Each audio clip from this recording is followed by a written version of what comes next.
सनातन धर्म, ये शब्द तो हम सब ने कहीं ना कहीं सुना ही है। बहुत पुराना है और आजकल तो इस पर खूब बातें भी होती हैं। पर सवाल ये है कि इसका असली मतलब है क्या। तो चलिए इसी सवाल का जवाब ढूंढने के लिए एक सफर पे चलते हैं, लगभग 5000 साल पीछे। सबसे पहले शब्द को ही पकड़ते हैं। सनातन संस्कृत में इसका मतलब है वो जो हमेशा से है, जिसका ना कोई आदि है ना कोई अंत। एक तरह से एक शाश्वत सत्य या नियम। तो इस पूरे सफर में हम क्या-क्या देखने वाले हैं? पहले तो समझेंगे कि सनातन धर्म है क्या, फिर देखेंगे कि प्रकृति की पूजा से रिचुअल्स तक का सफर कैसा रहा, फिर देवी देवता, कहानियां और मंदिर कैसे आए। हिंदू शब्द की कहानी जानेंगे, आज के दौर में इसका क्या मतलब है, और आखिर में सच की उस कभी न खत्म होने वाली खोज पर बात करेंगे।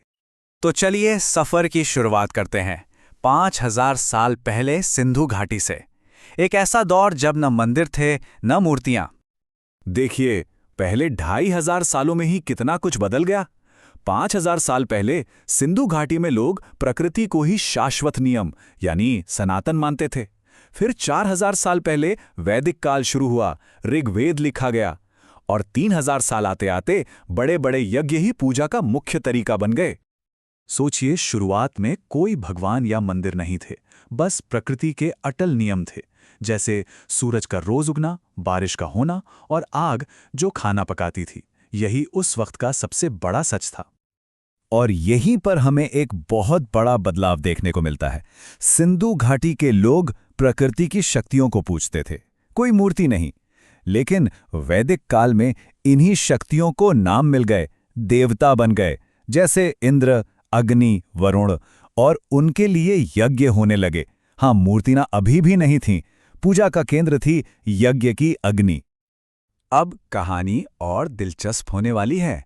देखते हैं कि कैसे ये जटिल यज्ञ हवन की जगह भक्ति और कहानियों ने ले ली।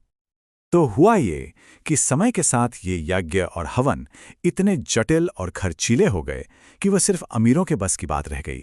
अब एक आम इंसान सोचे कि भाई मैं भगवान से कैसे जुड़ूं? एक आसान रास्ता चाहिए था।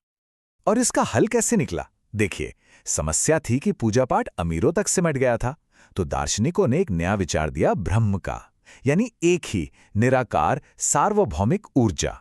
पर यह कॉन्सेप्ट भी थोड़ा मुश्किल था, तो इसे आसान बनाने के लिए पुराण लिखे गए, जिनमें देवी देवताओं की कहानियों के जरिए ब्रह्म को समझाया गया। और बस यहीं से मूर्ति पूजा और मंदिर बनने की शुरुआत हुई, जिससे आस्था हर किसी के लिए पर्सनल और आसान हो गई। और इसी सरलीकरण का नतीजा था त्रिमूर्ति का विचार। पुराणों ने उस एक निराकार ब्रह्म को समझने के लिए 3 चेहरे दिए, ब्रह्मा यानी बनाने वाले, विष्णु यानी संभालने वाले, और शिव यानी संहार करने वाले, ताकि हर कोई इस बड़े कॉन्सेप्ट से जुड़ सके। अच्छा, तो अगर मूल विचार सनातन धर्म का था, तो फिर ये हिंदू शब्द आया कहां से? ये एक बड़ा सवाल है, और इसका जवाब बड़ा ही दिलचस्प है।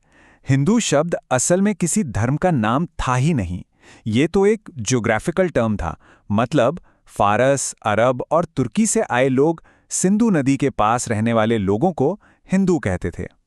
ये जगह की पहचान थी, धर्म की नहीं। फिर 15वीं सदी में आया भक्ति आंदोलन, जिसने मानो आस्था का लोकतंत्रीकरण कर दिया।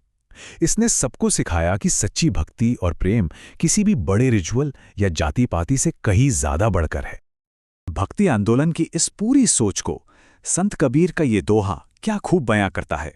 माला फेरत जुग भया, फिरा न मन का फेर। मतलब उम्र बीत गई माला फेरते फेरते, पर मन का मैल नहीं गया। असली बदलाव तो अंदर से आना चाहिए। चलिए अब सीधे आज के दौर में आते हैं और देखते हैं कि इन सदियों पुरानी बातों को अब कैसे समझा और अपनाया जाता है। आज के जमाने में कुछ लोग इन शब्दों में फर्क करते हैं।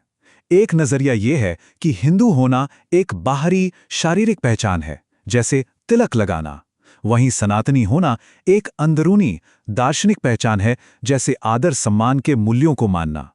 इसी तरह देव किसी खास काम के लिए जिम्मेदार दैवीय शक्ति हैं, जैसे इंद्रदेव या वायुदेव। और भगवान वो हैं जो 5 तत्वों यानी भू, गगन, वायु, अग्नि, नीर के परम नियंत्रक हैं। और आज भी इस आस्था की नींव 2 बड़े विचारों पर टिकी है, कर्म और पुनर्जन्म। कर्म का सिद्धांत मतलब जो जैसा करेगा उसे वैसा ही फल मिलेगा। और पुनर्जन्म यानी आत्मा अमर है और तब तक नए शरीर में जन्म लेती रहती है जब तक उसे मोक्ष न मिल जाए। और मोक्ष क्या है? दुनिया के मोह से मुक्त होकर इस जन्म मरण के चक्र से आजाद हो जाना। अब अपनी आस्था को लेकर जो एक चिंता और उसे बचाने की भावना आज कुछ लोगों में दिखती है, उसे समझाने के लिए एक स्रोत ये कहावत इस्तेमाल करता है। इस कहावत के पीछे की भावना आज की एक चिंता को दर्शाती है कि इस दुनिया में जहां तरह तरह की विचारधाराएं हैं, वहां अपनी आस्था और परंपराओं को सक्रिय रूप से बचाए रखना जरूरी हो गया है। तो सिंधु घाटी से लेकर आज तक के इस 5000 साल लंबे सफर के बाद हम क्या कह सकते हैं? क्या सार निकलता है इस पूरी कहानी का? सार यही है कि सनातन धर्म कोई एक जगह रुकी हुई चीज नहीं है। ये लगातार विकसित हुआ है।